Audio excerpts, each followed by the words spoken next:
reshuffle ini sudah 7 kali sejak 2014. Periode ini sudah 3 kali. Jadi artinya mau 4 kali, Bang. Artinya kalau sampai berkali-kali reshuffle karena argumen kinerja, itu menunjukkan sebetulnya, saya kasih catatan kritis untuk Pak Jokowi, itu persoalan leadership dan kemampuan presiden untuk mencari menteri ternyata di luar ekspektasinya atau di luar imajinasinya. Ternyata menteri-menteri yang tadinya diharapkan punya kinerja baik ternyata buruk. Oleh karena itu menurut saya proses mencari menteri dalam konteks ini saya mau katakan bermasalah.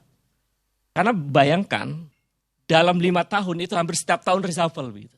Itu menunjukkan persoalan tersendiri dalam kemampuan presiden untuk mencari menteri.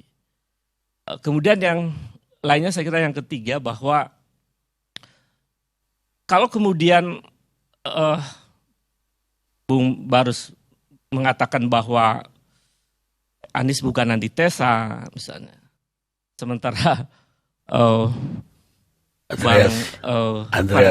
Andes Parera mengatakan bahwa itu antitesa, menurut saya ya harus diakui bahwa semangat untuk perubahan itu seperti tadi yang disampaikan oleh Bang Jansen itu memang adalah antitesa dari status quo kan.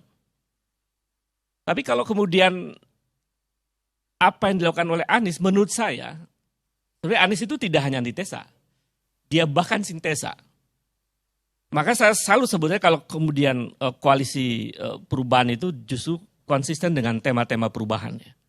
Tema-tema perubahan, tema perbaikan, itu justru itu yang sebetulnya antitesa sekaligus sintesa dari kekuasaan hari ini.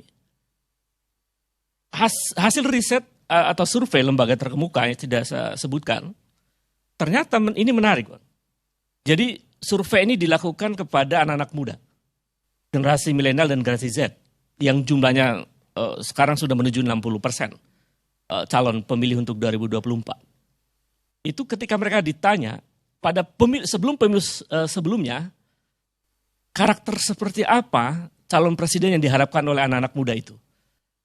Sebelum 2019, anak-anak muda mengatakan yang merakyat, yang dekat dengan rakyat.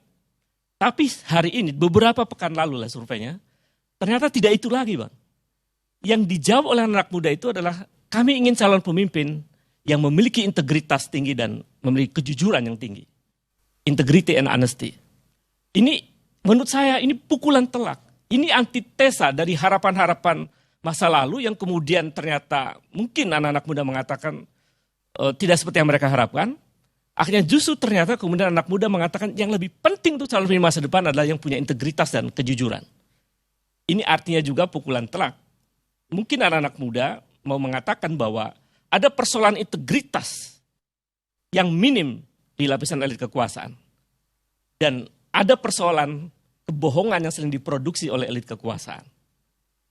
Ini kan kejujuran anak-anak muda itu.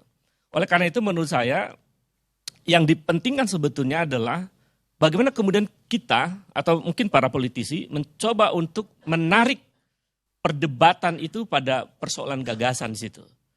Untuk memenuhi harapan-harapan anak-anak muda yang lebih dari kurang lebih 60% akan menjadi pemilih di 2024. Nah, kalau soal reshuffle, soal yang lain menurut saya ya itu hak prerogatif presiden.